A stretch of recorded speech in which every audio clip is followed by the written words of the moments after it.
Welcome to Financial Insider Weekly. I'm your host, Michael Gray, CPA. My guest today is Don Pollard. Don is a chartered life underwriter and chartered financial consultant, and he's an insurance broker practicing in San Jose. His company is called Advanced Professionals. Don has worked in the insurance industry since 1973. He's managed insurance agencies, trained agents, built employee benefits departments, and is currently a broker serving individuals and small businesses in San Jose. He's a past president of Silicon Valley chapter of the National Association of Insurance and Financial Advisors, and currently represents the local chapter to the National Association in Washington, D.C. Today, Don and I are going to be talking about group medical insurance for small business, and this is sort of a report card, an update related to how healthcare reform is progressing. The big push in 2014 was for individuals, and now we're getting in for the next push, which is going to be more oriented to business. We actually had, I guess, a postponement that happened for some things in this year, which I guess we'll talk about.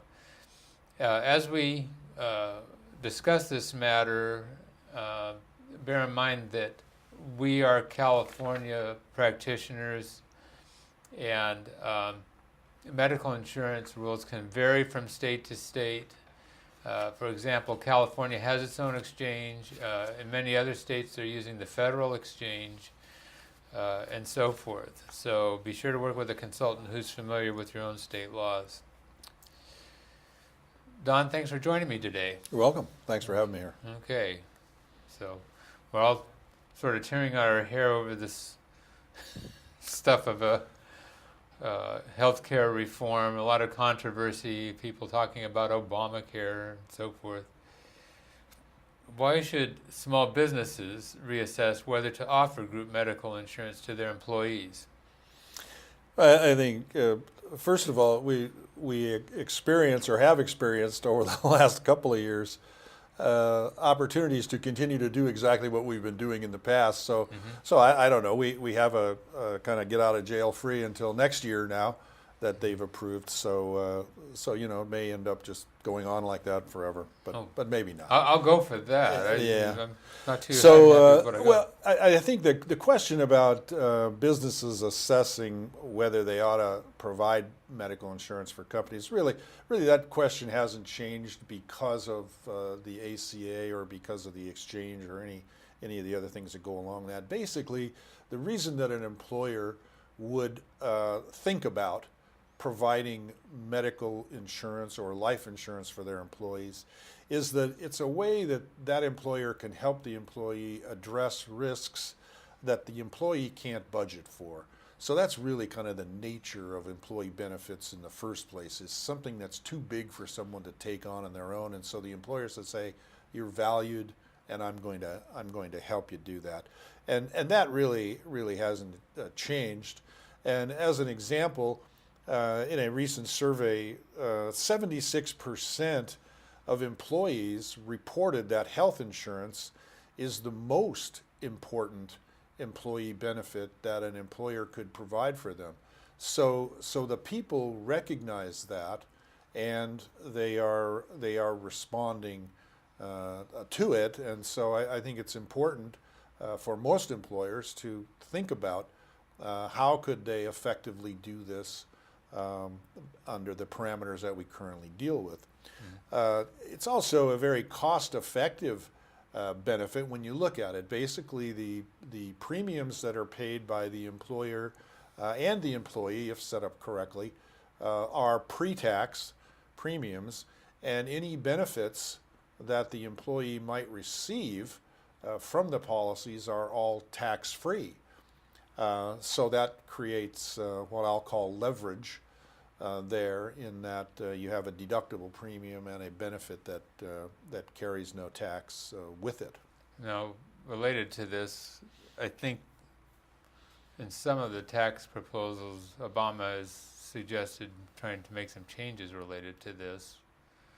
also, there's this thing about, and I don't know about the details, but these Cadillac plans where they're Yeah. going to try to Well, I tax think that. that's two different questions. I think they've already really addressed the Cadillac plan issue, Yeah. and that's basically to stop discrimination in favor of the highly compensated or the executive class of companies because of the tax favored status of the plans. These Cadillac plans, super rich plans, are not no longer going to be in the game here in a few years. In my work with our national association as my representative there, yes, the insurance industry basically is under attack every time the politicians look for tax money. They're looking at the tax favored status of the products that we have, and yet so far that the medical insurance deductions have not been at the forefront. They like to go after the other ones first. So anyway, that looks like it's pretty stable right now relative to that.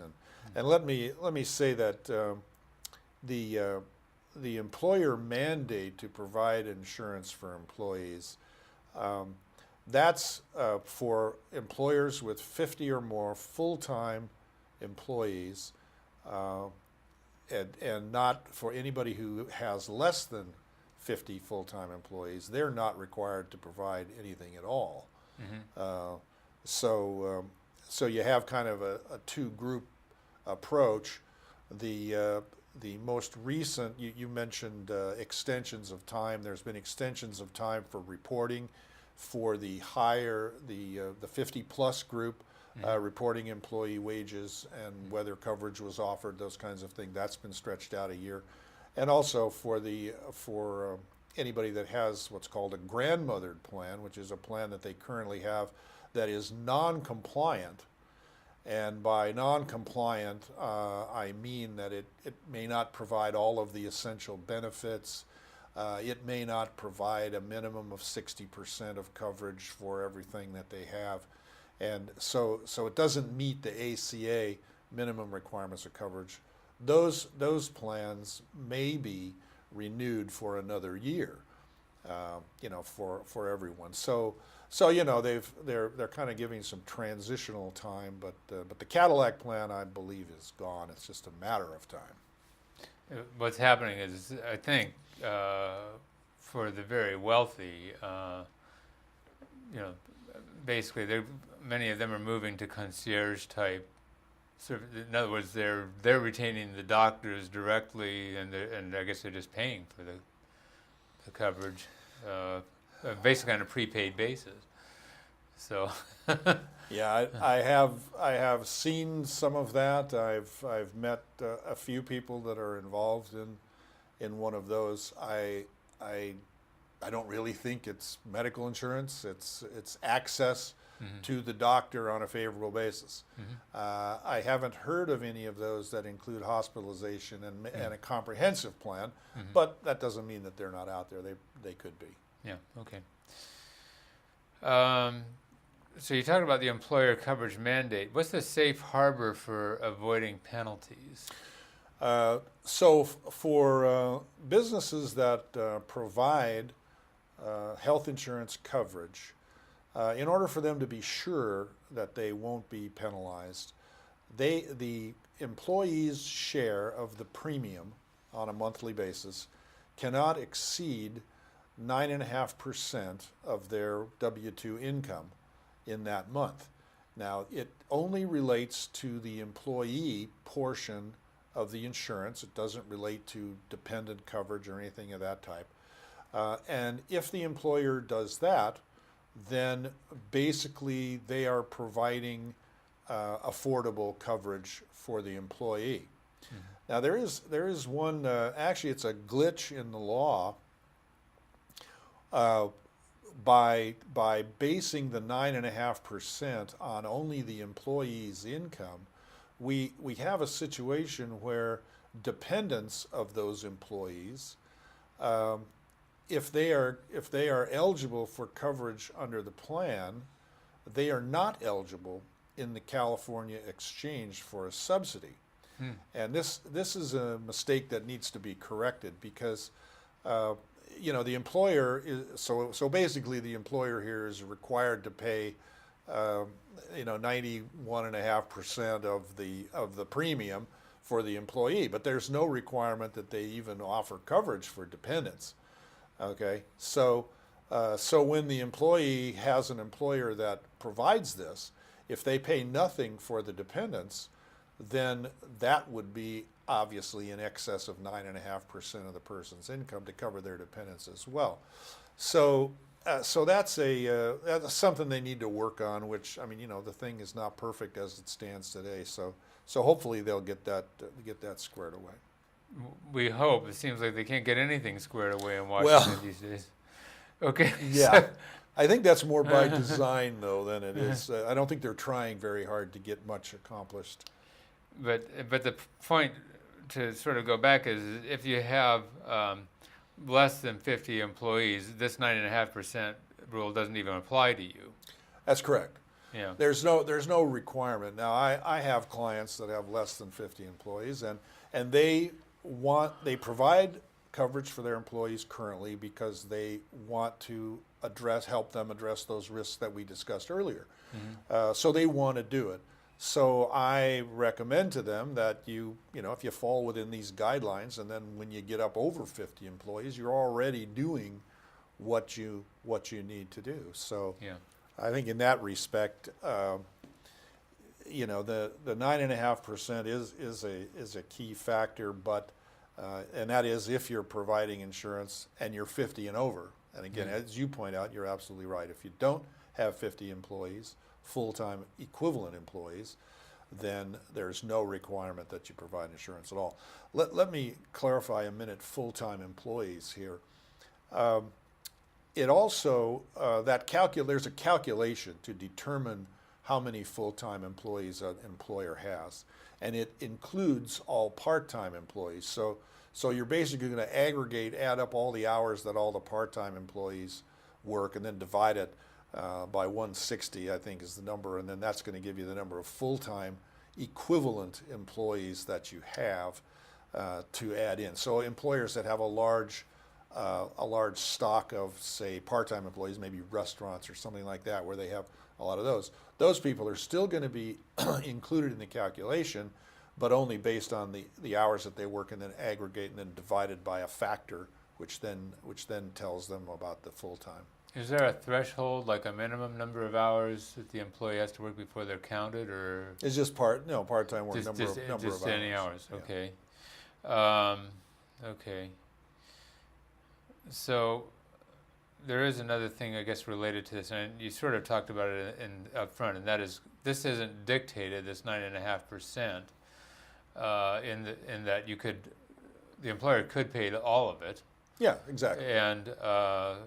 And some of this is dictated by the marketplace. So as things get better in the economy and so forth, then offering more to your employees can make you more attractive as an employer.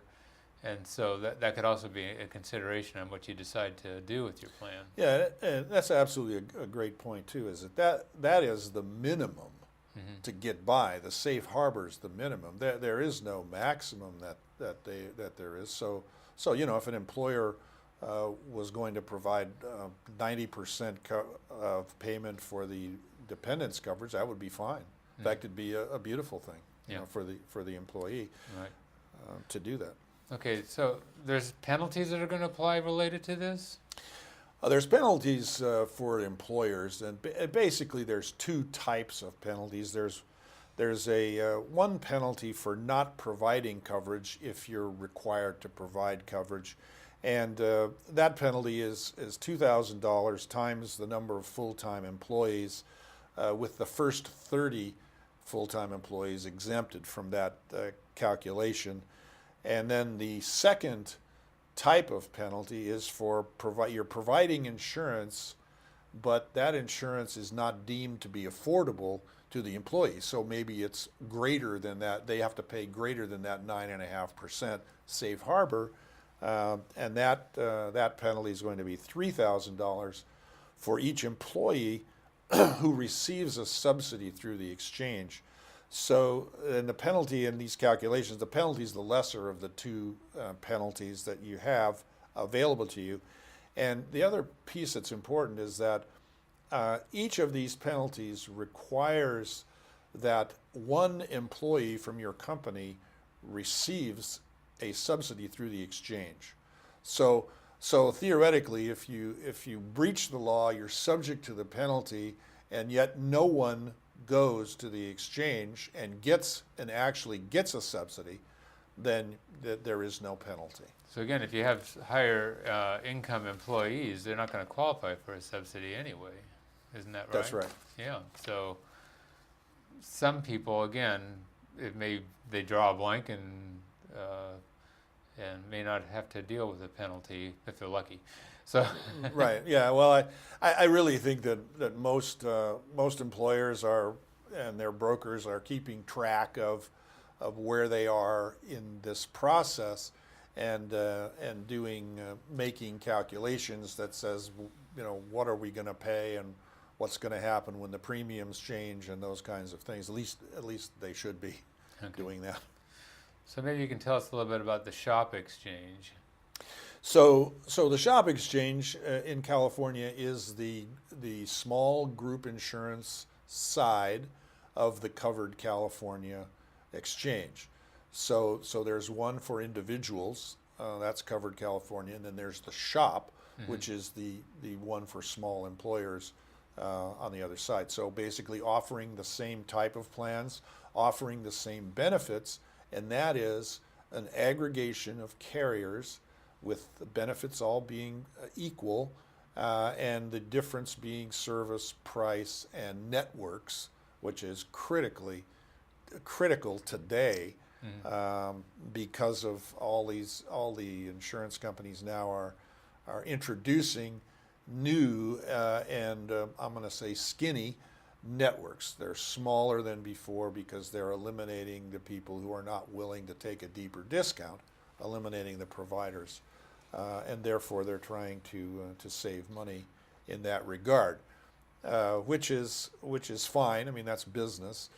But the problem that came up in the individual exchange is that Anthem changed their networks, and they are now involved in a class action lawsuit because they didn't.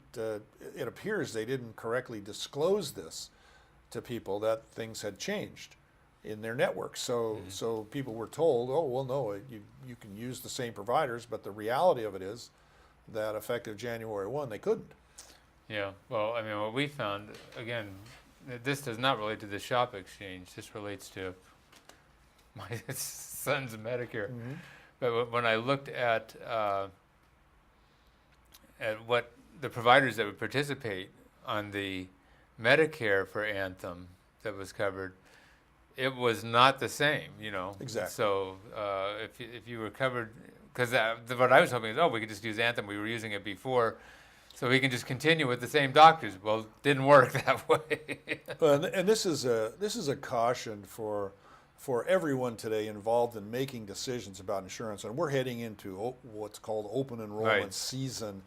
You really have to pay attention to many more factors today than maybe you did 5 years ago, and one of these critical factors is the network and who's in the network, and how do you decide, or how do you find out from the provider, from the carrier, or the HMO or the PPO, whether this person is actually participating? Because what I run into many times is that employees are trying to do the right thing, so they ask the doctor, well, do you take Blue Shield? Well, of course, everyone takes Blue Shield. The question needs to be, are you a participating provider in this particular program, the Blue Shield HMO network? Now, if the answer to that is yes, then you're home free. If the answer to that's no, then if you have that plan, you're not going to have any insurance if you go to that provider.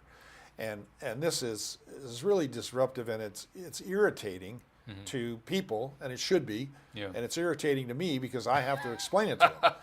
So they're not making any friend of me when they do that kind of stuff, and then don't tell people about it up front. Okay.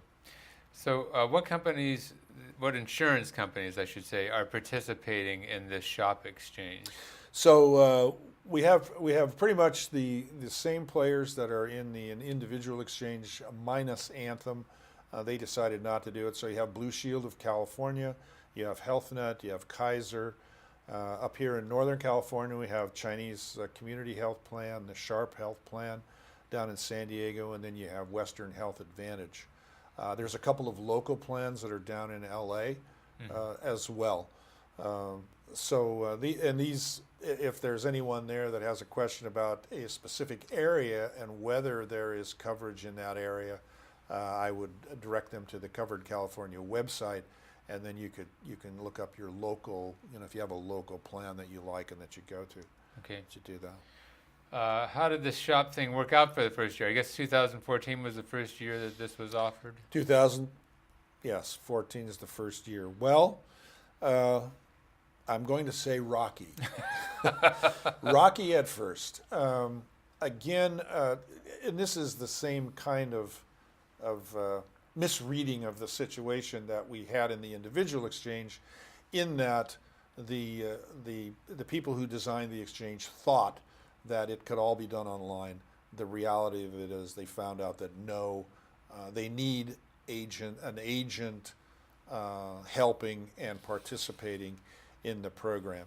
So they had their technology was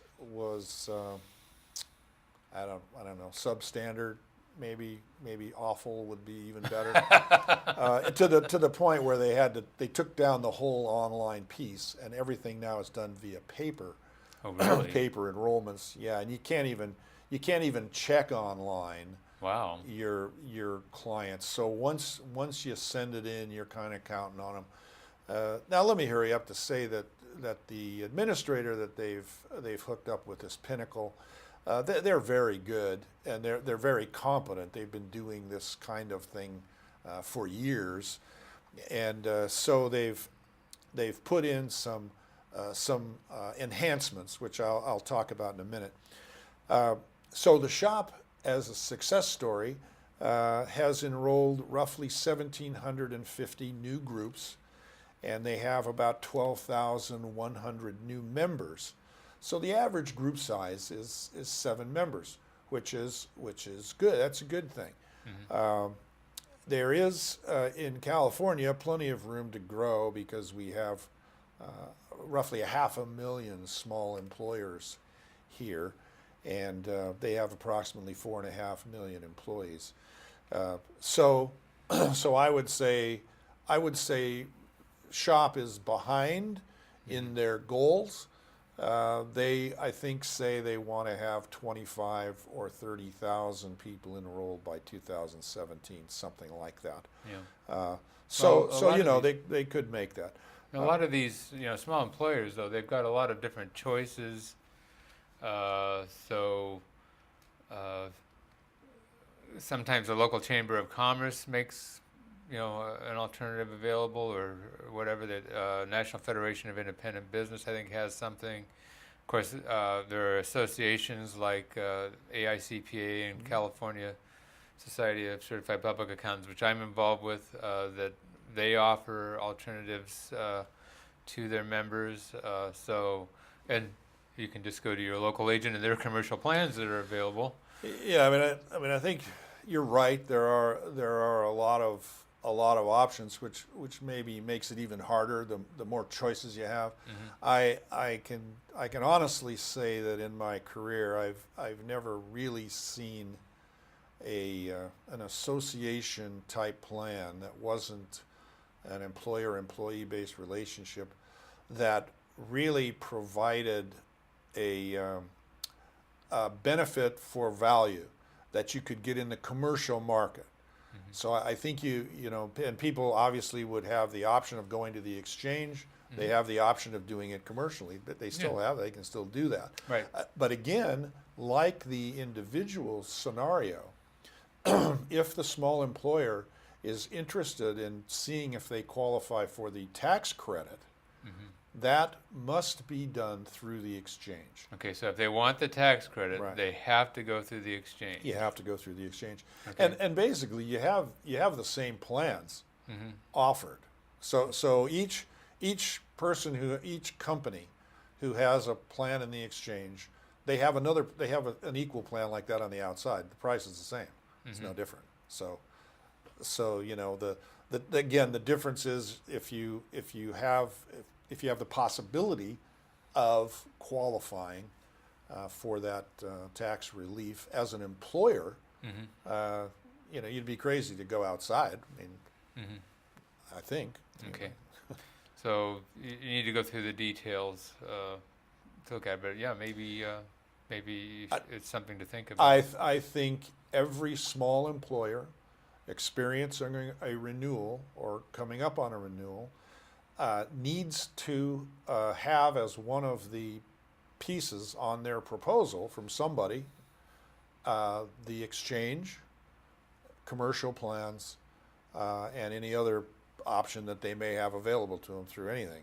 So that would just make common sense as to do that. And then in the exchange calculation, obviously, if you have low income employees, which is they have to make less than $50,000 a year, and you have to have 25 or fewer really to qualify. Then you're going to have an opportunity to make a calculation, then you might get something back on what you put in. Yeah. But again, yeah. So in order for them to qualify for the credit, they again have to be low income. That's right. Yeah. And so if your employees are not in fact low income, then they aren't going to be eligible for this anyway. So no, well, that's right. And there's a calculation that if you have that situation where your employees might be make under 50,000, or some of them do, or something, that's something that you should look at, or your broker or whoever you deal with should look at that, because that is a possibility, and again, maybe not a probability in a lot of cases, but a possibility. Don, all out of time again. Okay. Wow, it goes fast, doesn't it? There you go. Folks, we'll be giving you some important information, at least for a conversation with your own insurance person. And I think we're going to have to let you go and say, we'll see you next time on Financial Insider Weekly.